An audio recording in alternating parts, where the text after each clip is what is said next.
so we get a mix of those. What was that? Oh, you want to just, just play it? Sorry.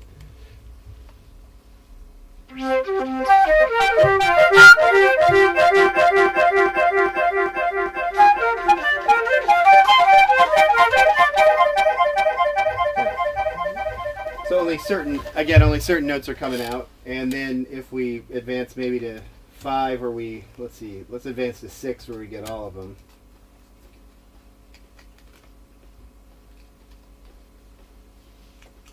Actually, I'll advance to 7 where we get all of them, and also a slightly different kind of delay, because up to that point it's very rhythmic.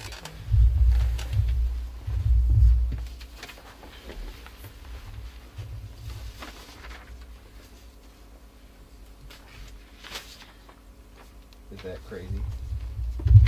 Doing 7. Oh, okay, so. No.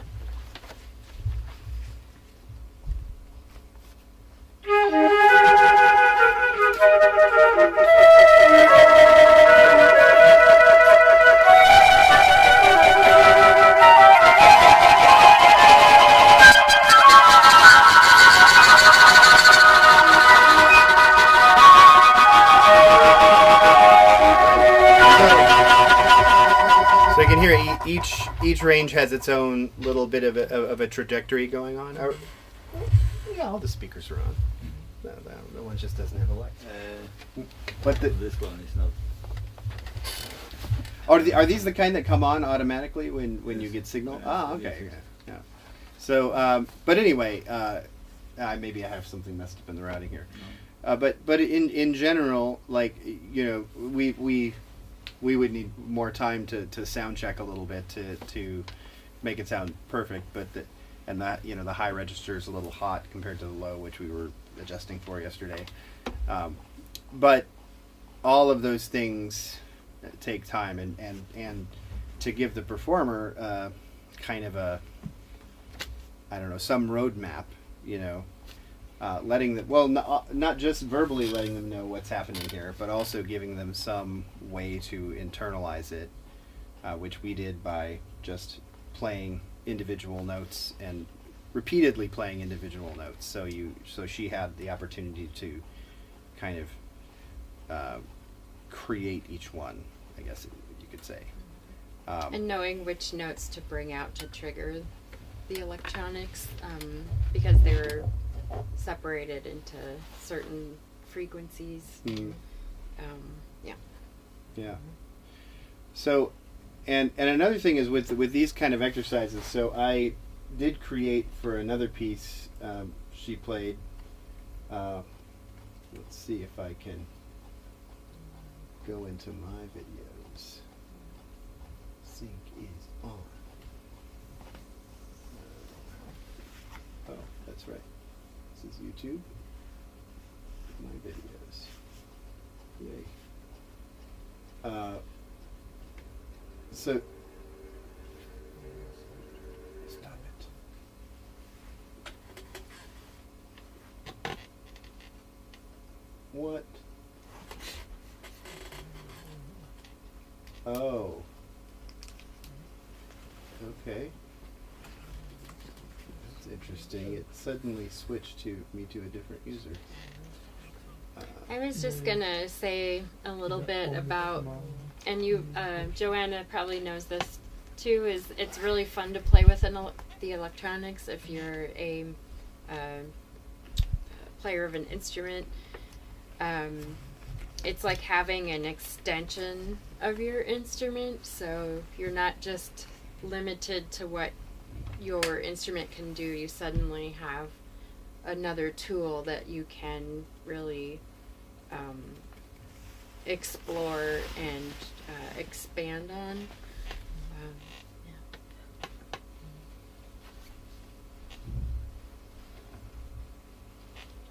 It's like having an orchestra, but it's just you and the computer. I don't want to even be in this account. Google, you're becoming such a pain in the ass. Why are you doing this? Okay.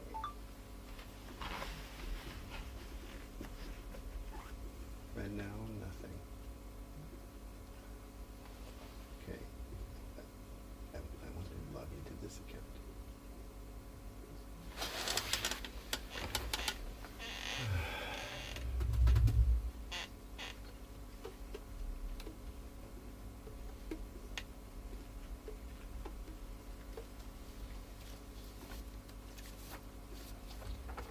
I think in this piece that we just played last night,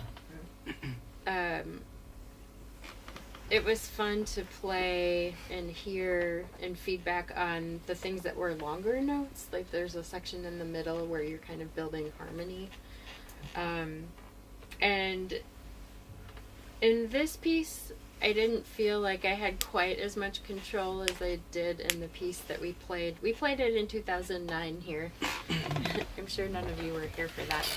But yeah, it was the piece with the pedals, so you were controlling speed and volume. So when you're throwing a note out there, you have this extra thing to play with what's out in the room, which I loved. Once you got used to using your feet too.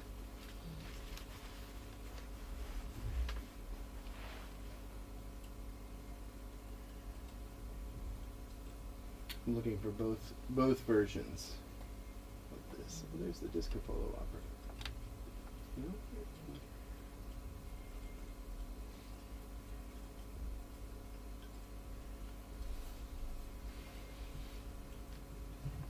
Would it have been in We Can and We Must? That's just an excerpt. So this is the piece, the other piece that I made exercises for her, and they're I don't know if it will ever play though. As we're connected.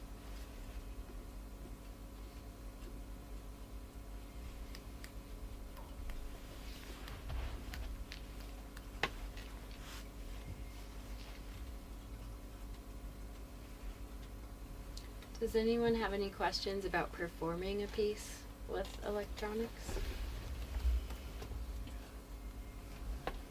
Not yet. No, not yet. As I said, They're from Ingebritsen, Yeah.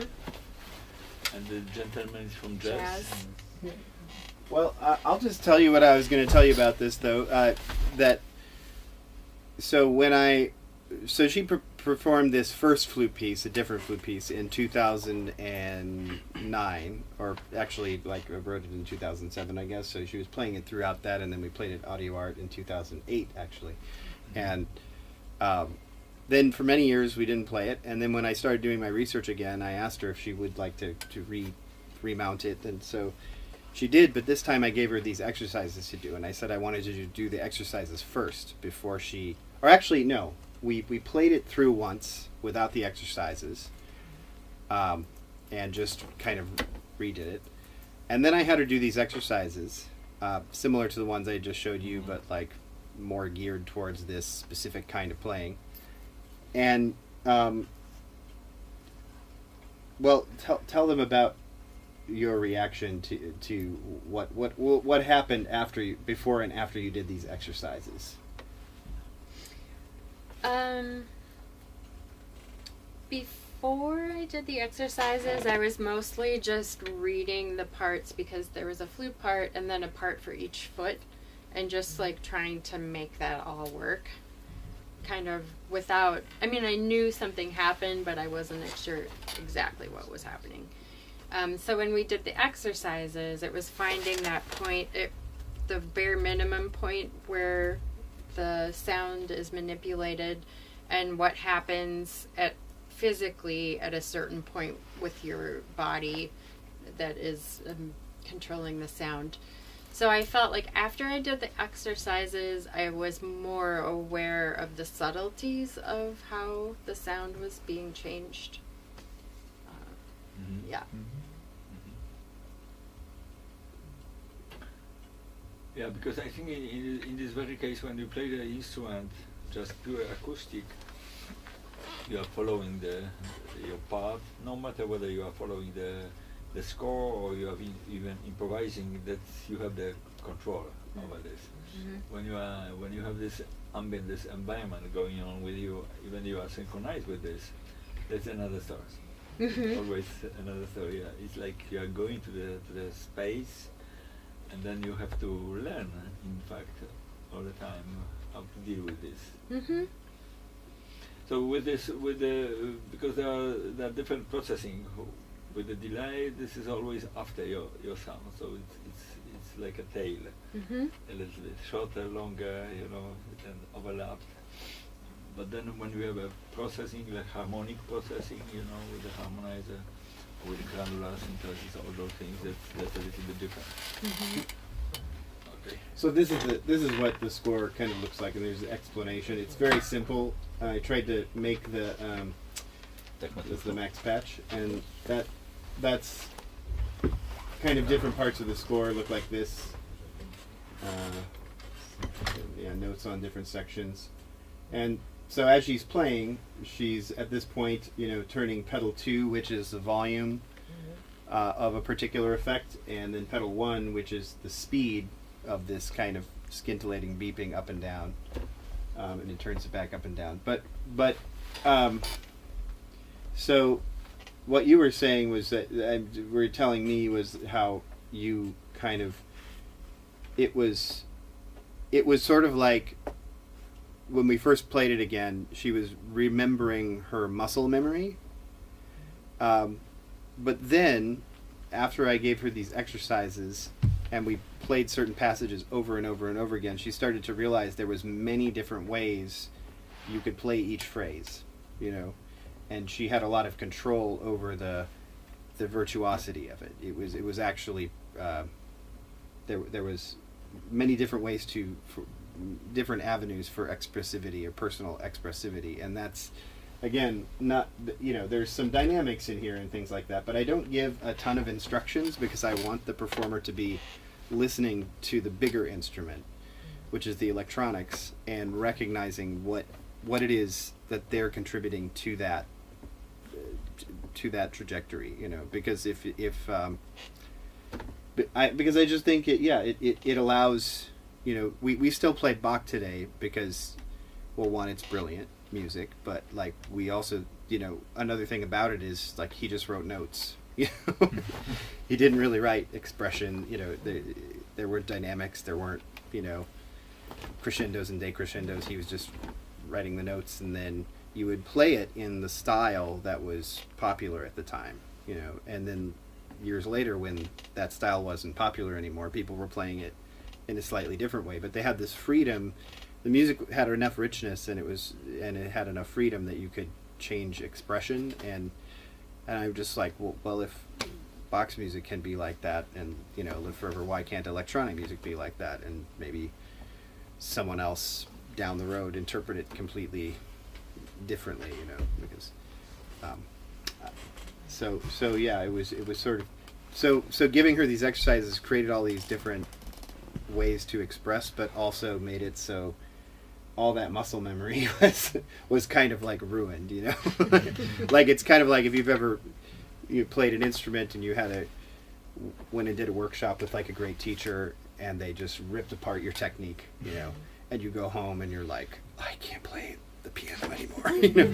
It happened to me in this very building with Jan Pilch, who I studied with for 1 year, and I had been trying to learn marimba, and I was very bad in mallets, and so I really wanted to learn marimba, and he taught me a little marimba, but he said, why don't we start with the snare drum? And I was like, I'm the master of the snare drum. What are you talking about? I don't need any help with that, I'm 23 years old. I know everything I need to know.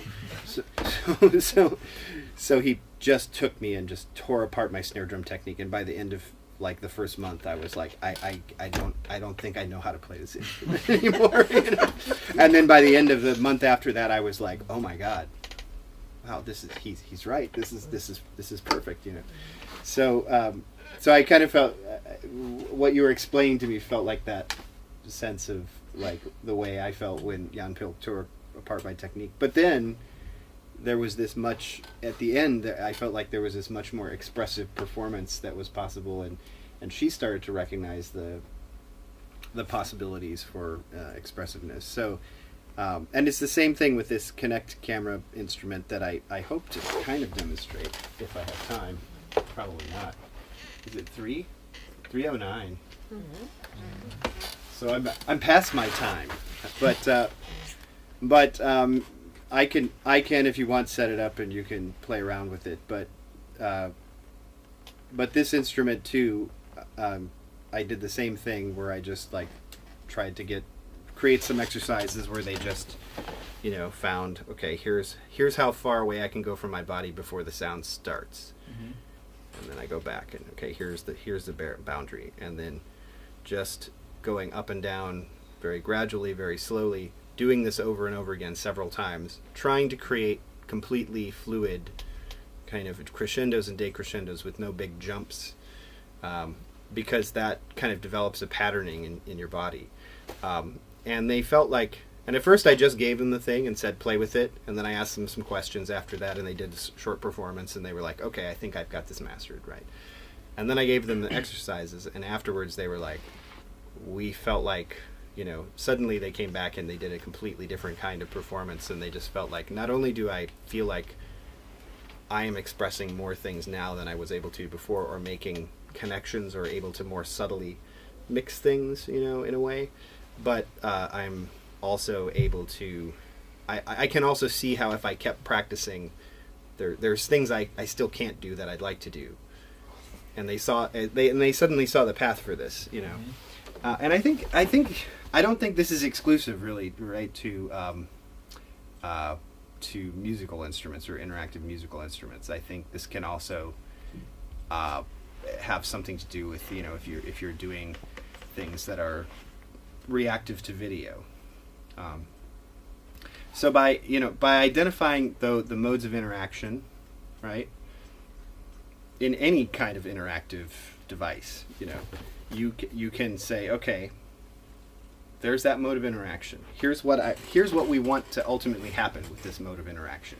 We've identified, you know, like you guys identified okay, here's the minimum for my high pass filter, here's the maximum for my high pass filter, here's the range, and I want it to make it so people will make a swell so the bass kind of comes in and out or something like that.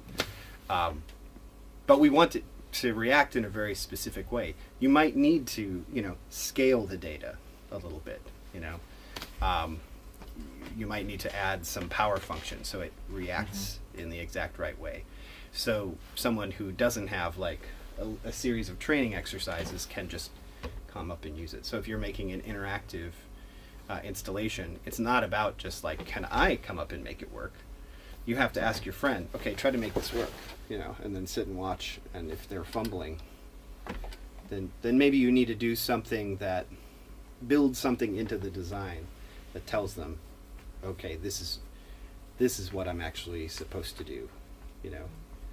And sometimes it's possible to do that. If you're doing it for a general public, you know, then you probably want it to be something that they don't have to read any instructions. They can just, it just kind of happens and it's obvious what they're supposed to do. And maybe there's some theatrics to it. Maybe there's some staging to it. Maybe you draw a red dot on the floor and this is where you're supposed to stand, or maybe there's some calibration function that measures the size of their body, because maybe short people will react differently than tall people, which is true of this instrument actually.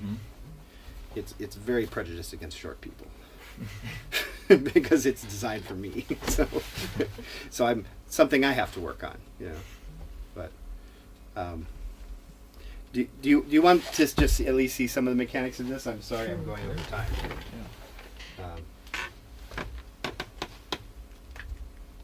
Maybe I can actually.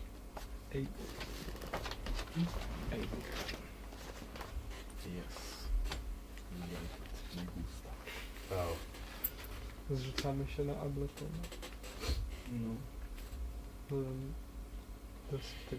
So the mechanics of this is, so we have Touch Designer here. Oh. Here we go. Different computer.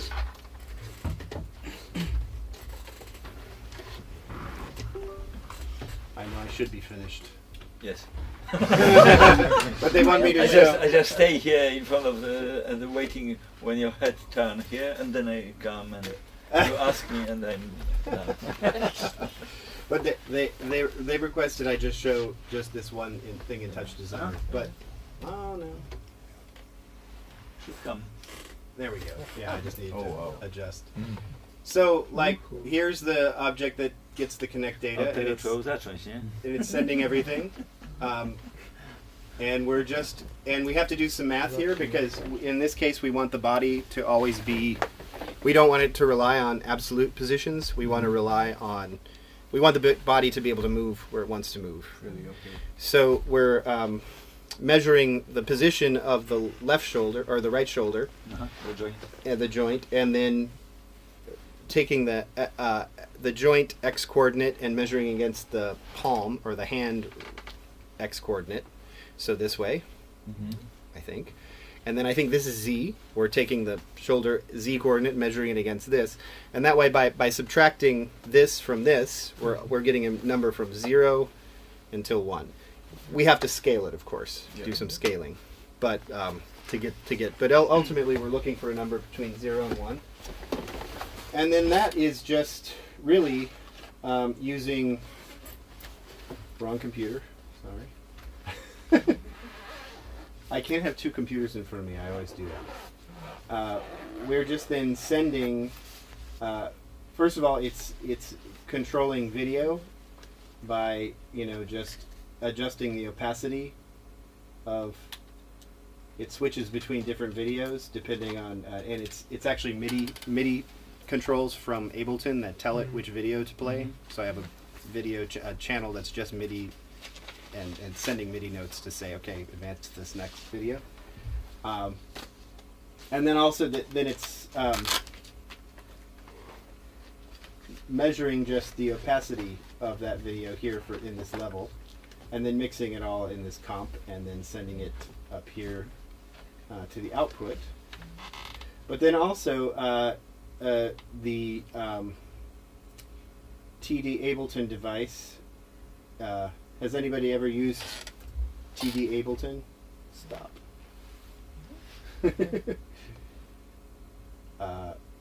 There's this object called Ableton Mapper, and that is merging all the data, all those joint points, and sending it to Ableton.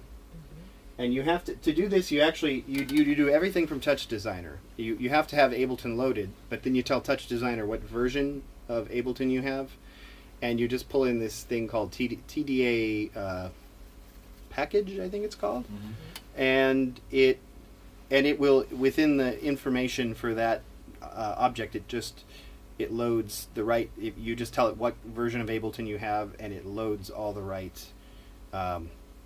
Sub-programs into the right folders. There's some instructions to do it manually as well. And then in Ableton, it looks like this, where I have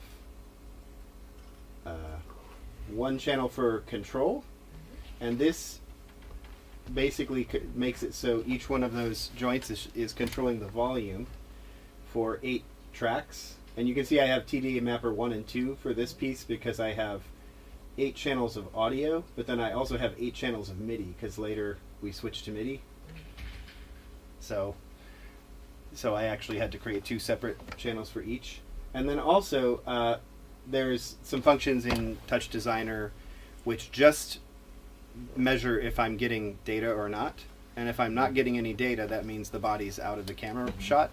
And usually when you go out of the camera shot, it would just stop at wherever levels it's at, and then the sounds would just be going, and rehearsals got really crazy. So we built in this function, which is just called on-off. And that just measures if it's getting data, then it sends a 1 and it turns all the channels on, and if it's not getting data, it mutes all the channels. So it's just an easy way to... Like a gate. Yeah, yeah. And and so that's basically how it works. Let me see if actually I can make it just function really quickly.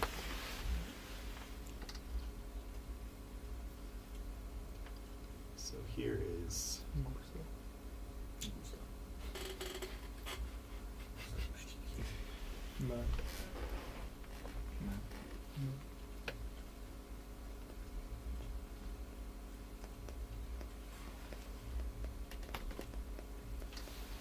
oh, I see that's on. So that might do it. So if first of all, I have to get out of the camera shot completely. And if there's anybody else in the camera shot, which there might be right now. Oh, I think there is. Here. I'm gonna move this closer. Do you mind Okay. just move that coffee? I don't want to spill it. Because it doesn't take that much space, right? So now if I go out, I think that should go off. If I come back in. So I didn't test this before I arrived, so yeah, it doesn't seem like I'm in it. But you see me there. Yep. So we're getting it here. It just seems we're not getting any information in live at the moment because sometimes you have to just restart everything. But I don't want to take up too much of your time, so. This is the magical moment, you know, like. Well, the nice thing about this is, though, just to demonstrate something.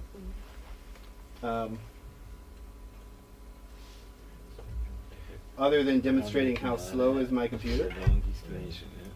Then I will show you. You can just. The best is just to talk with the people which are doing this, because then it's quite obvious. You don't need to explain it. But So the good thing is that when I open up the Touch Designer patch, which I just did, and you can see my computer struggling with its. Did I tell you about this? I discovered it, my school's computer. This is provided by my school. They have a draconian security software. oh, okay, So, okay. I know. File scanner. It's taking up 30 to 70% of the hard drive, and they won't disable it for me at all. So I know this nightmare. Those protections. When Yeah, you yeah. can't install your own Yeah. program. Blah blah blah. this I can do. They gave me administrative access, so I can install things. But the security software they won't. They won't. But you can see it opens. You can program it to open your Ableton session automatically, and then it's usually quite quick once it comes up.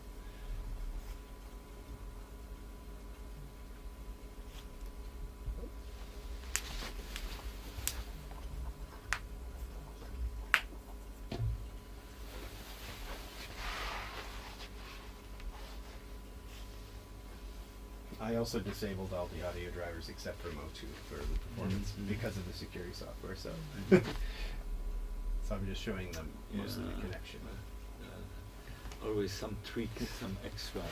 But you can also see in this, speaking of like scaling functions, in each joint here, for each joint. Story for the performance like. Another story when you run, for example, interactive installation, some diagram, and it should work. You You can see there's math here, and we're scaling from basically from one range to another. So whatever number you're getting is scaling from 0 to 1. And then here we're adding a power function, so an actual exponential value of 0.76, and that's creating my nice curve for the sound. So it's actually not a hyperbolic curve. So this one. So it's coming up a little bit faster because we noticed it felt like it was reacting very slow, and then you were just getting it kind of at the end. But when you do it like this, it comes up just a little bit faster. So like I said, there's some design interventions, but there's also some performative interventions where you're just finding.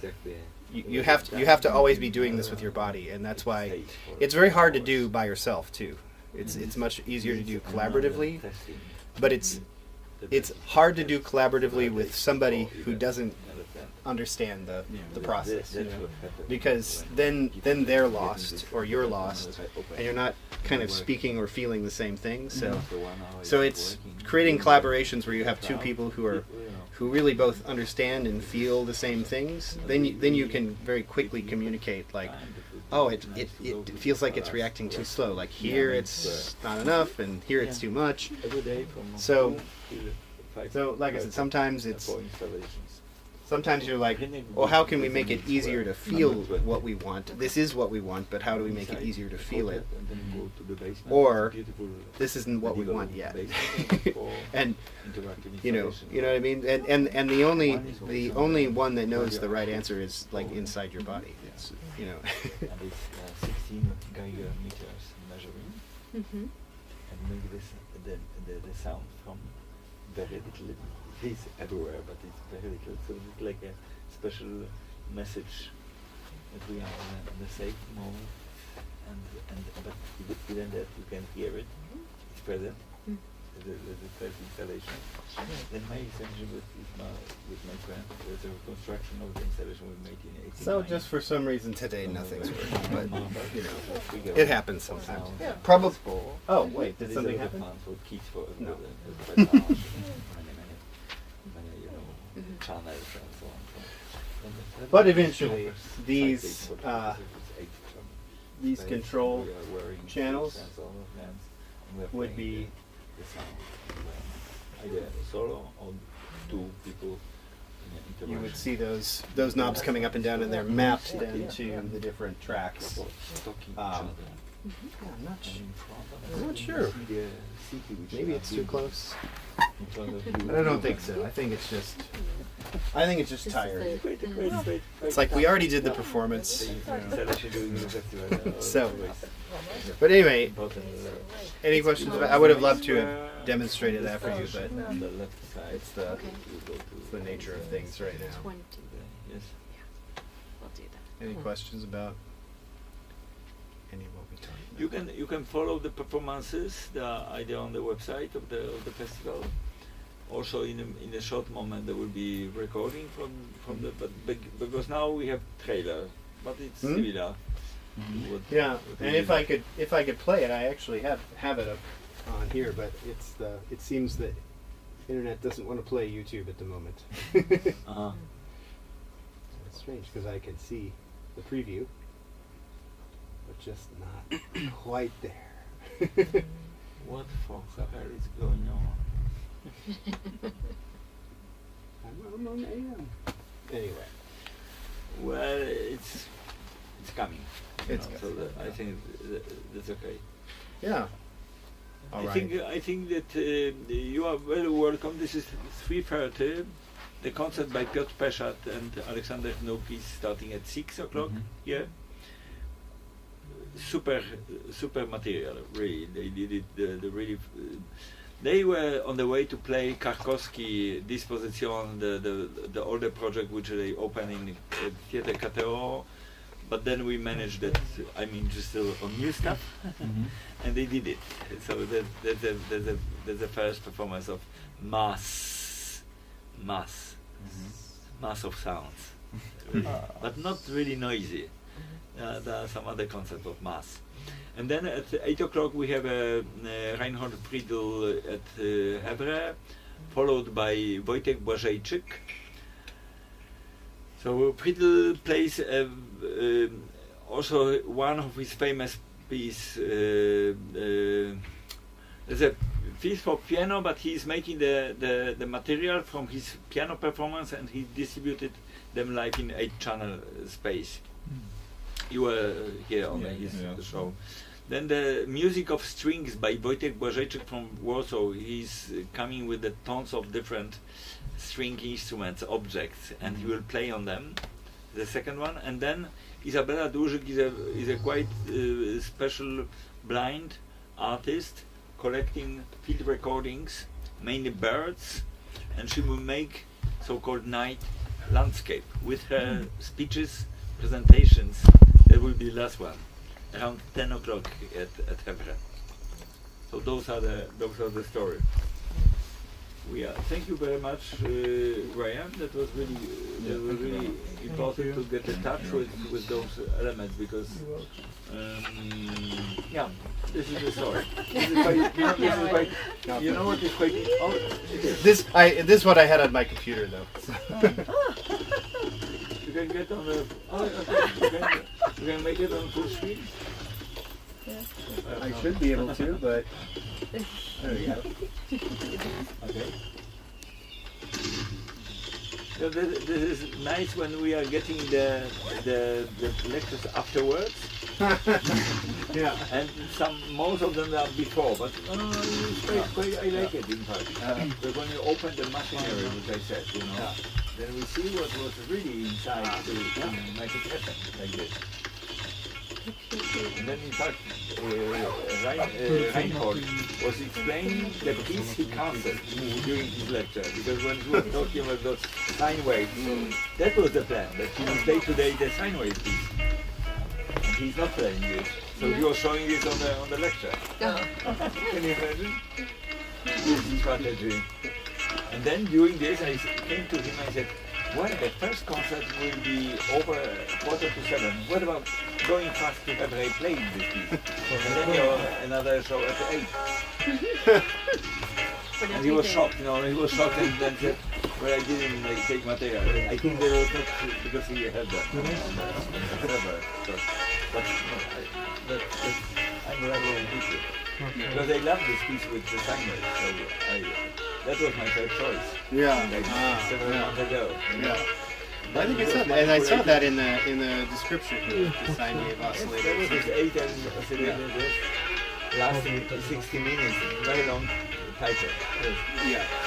Yeah, that's right. Tomorrow he's making another piece with a long title. In fact, the second concert was moved to the concert today. But this piece, Golden Queen's Epic, was planning to be played live on the piano tomorrow. Then he decided to move the recording of this piece to Capella today, and he's manipulating those sounds on 8-track system. And tomorrow he plays another piece. Can you imagine that was the logic? And then he's talking about the piece that was cancelled, because the place from the concert from tomorrow. But it doesn't look like it. It's very well organized. That's his messages. So he takes it in unit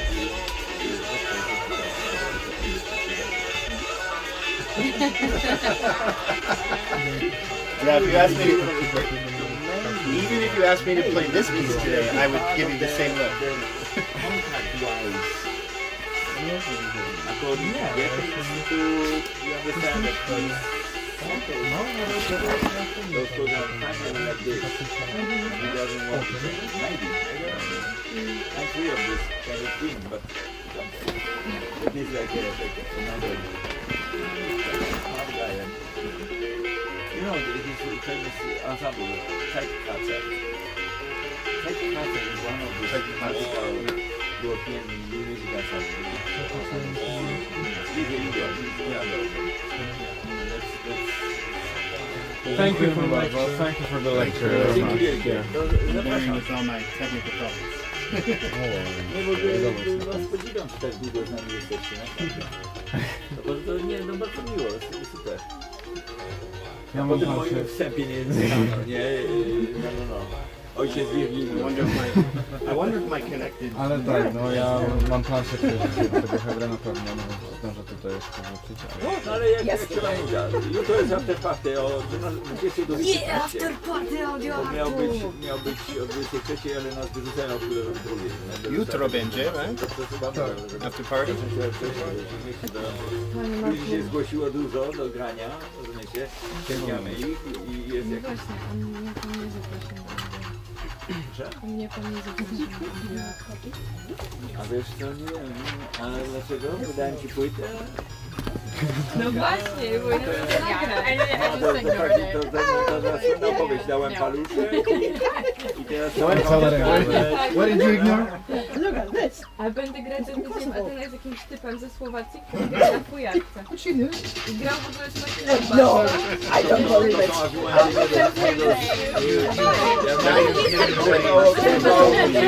To są argumenty nie do zniesienia, ale mi się... Ja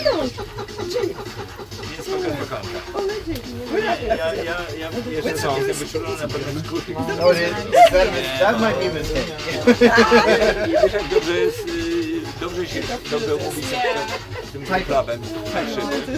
Ale nie jest I have this problem with this piece that I wtedy właśnie the last piece I notated in to się pojawiło niby, ale za późno. Bo ja I zapowiedziałem found it was very poprzedniego dnia, że robimy hard kawałek. for some reason to transfer the Sibelius, so I just in my old institution we still have music knowledge sometimes, so I copied some revisions in Finale and then but now I don't have any access to it, so now I'd have to re-notate the Robimy whole sapą thing. akwarium. Stawiamy go na środku, potem o tym I had to make a wiadomo co jest Before you sapotem dlaczego. distribute it, there's yeah, I would definitely have to No i dlatego for przyszedłem publishing. do was. We have to record it first. Mówię, że We record it first, wokół she makes tego all her akwarium notes, i millions and millions of zbliżamy notes, się, and oddalamy then się do ludzi. A pewnie, że kiedy zaczęli robić, to ja się zacząłem zbliżać. my brain has gotten To so mnie much w ogóle into nie the dotarło. electronics parts that I become very lazy Chyba czujesz, co się dzieje w jednym momencie to wszystko. And besides, no one's playing this music without me Ludzie present. przychodzą, patrzą na mnie i ja mówię, wiesz, We do, but you know, nie it's, liczę na to, że już as we've shown, it's very hard to like get everything just right. Słuchajcie, Because tej wody that's our sound check. to I spent a lot of time just getting the gains No, just chyba right. za... It's not about just is it loud enough. Bo to chodzi It's o like, tą is it loud enough? kolektywność taką, po prostu taką, że ona nie jest tylko, żeby być, tam, że coś robimy, tylko żeby na wszystkie się skupić na takim prostym elemencie. To Ale jest, każdy po prostu zajął się sobą. Yes. No i też każdy But przyzwyczaił the correct, just- yeah, the correcting the score would be minutę part one. przed zakończeniem zaczął. to jest okej, bo ja mam na to te właśnie na zmienię tam samą to wiesz co, czasami jest tak gęsty koncert jakiś, ludzie zapominają o tym koncercie. Ktoś nie pyta, dlaczego tam kogoś nie zaprosiłem wykładem, wiesz, bo jemu się to podobało. Yes, To and takie likewise, kminy, and takie if you rozkminy, went że to Bo każdy by Amarillo, chciał być No. na gwiazdce, no i yeah, to nie jesteśmy not przecież. far from Dlatego Angebritsy. zapraszam do I mean, Brazylii.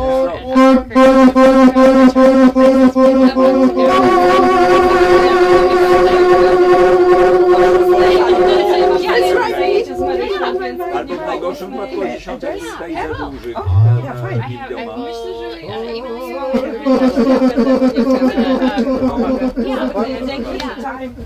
Thank you, bye bye. yeah, even just Thank you. See you at when the I party. have the Yeah, see you. Or tonight. internet access to email. Yeah. Hi. Hi. Hi. Hi. Hi. Hi. Hi. Hi. Hi. Hi. Hi. See that? That worked. No, worked well. Jasia, There they go. byłaś w Pałacu Potockim, widziałaś instalację. To może to jest jakiś taki pomysł, że ja troszeczkę posprzątam i by... Ale to No, jest tak, ty ja już mam lot jeździsz. już, tak, No ja to mam to lot. być. No, ja A mam masz lot od której już. masz lot? No wieczorkiem dzisiaj. A masz już tak, że już się żegnasz powoli, dobra. Dostałaś wszystko, płytę masz, Nie dostałaś plakat? Plakat dostałam, to nie płytę ma. dostałam, ale pisałem Odyssey 2. Nie wiem. A, To jakbyś przy mi napisała, okazji. to nie mam To tego, przy okazji to ja następnym razem jak będę. Nie ma problemu. Ja nie pamiętam takich dlaczego- rzeczy, ja się dlaczego wiesz, pytam, przepraszam. Dlatego, że nie, Wiesz, o bo- której proszę nazwać? Wiem, Tak wymyśl, wiem, no. wiem. Pół do Trzecia, piątej. czwarta, piąta? Pół do piątej, No no. widzisz. Ja o Półtorej trzeciej. godziny, o no, trzeciej. ale Nie. nie ma co się porównywać, tylko dlatego właśnie jak ktoś czeka, Sure. jak ktoś czeka na jedną rzecz, Jasia, Or wiesz, those are trzeba, yours, though.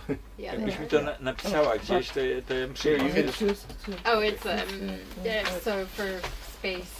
I need to switch to iPad so Okay, that I okay. don't have Yeah. to turn the pages. I think there's another copy here that's. that Oh, I think I we have your copy then. Oh, you have my copy. Yeah. Is this your? But this If is. it has writing on This it. is your. I think this is my copy. Well, anyway, they can all go. What's No, going right. on? Come on. This is my copy, not your copy. No. I She's told the you one who in, needs I her told copy. you in 2011. You remember? He You kn- don't remember? We were just passing the park, and we met Martha. She was telling, when you Okay. when you will be tomorrow at the store, you remember? I don't remember the name of the store. What was the name of the store? Yeah. Yes. This is. You can This create word as you want. So it It's sounds to me plastic. like you've been It's married. plastic. You've been married for a while. Plastic. Yeah. I was married for You a were while. married for you know those. Yeah, the while is quite long. We are getting almost 50. 50 years. 50 years. 50 years, Wow. yes. A long In 2 years. time. And This year was 48. will we see Christina in this? I sometimes I say, well, what about this number? 50? And when 50, and when we get celebration, of course, and blah blah blah, then we get waiting for the congratulations, and we did it when we get 45. We made a lot of quite crazy. We visited zoological garden. We visited monkeys. Monkeys? Yeah, because after our wedding in '76, the first decision, the proposal of me, listen, let's go to meet our, ancestors. So monkeys were your witness? And our parents were Yeah. like, we left, we disappeared to the zoological garden with our friend. Yeah. Joanna Wnuk Nazach was with us. Later she became a Minister of Culture and Art in Poland. She was for a long time director of NOSP. You know the NOSP in Katowice, the biggest orchestra, harmonic hall. And that was really special because we were very close friends in this time. We are friends, but there was this kind of craziness, around. Let's go, Joanna, to zoological. I want to meet monkeys. with a wedding suits. Yes. I love it. Did the monkeys remember you?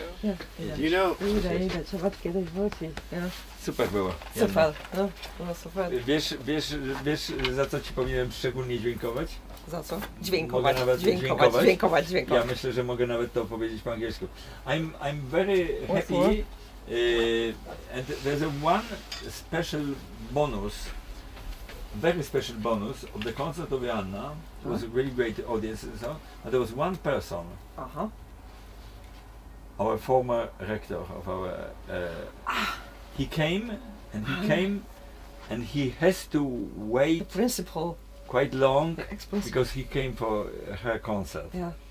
And Our I ex-principal saw him from in trouble Academy. Because he came after the you. previous Yeah. concert was quite long, No, quite he came special. to my concert. and Especially I to came my to him, concert. But he missed. and he No, told no, me, no, I no. came No. specially Oh, he for did. Joanna He- concert.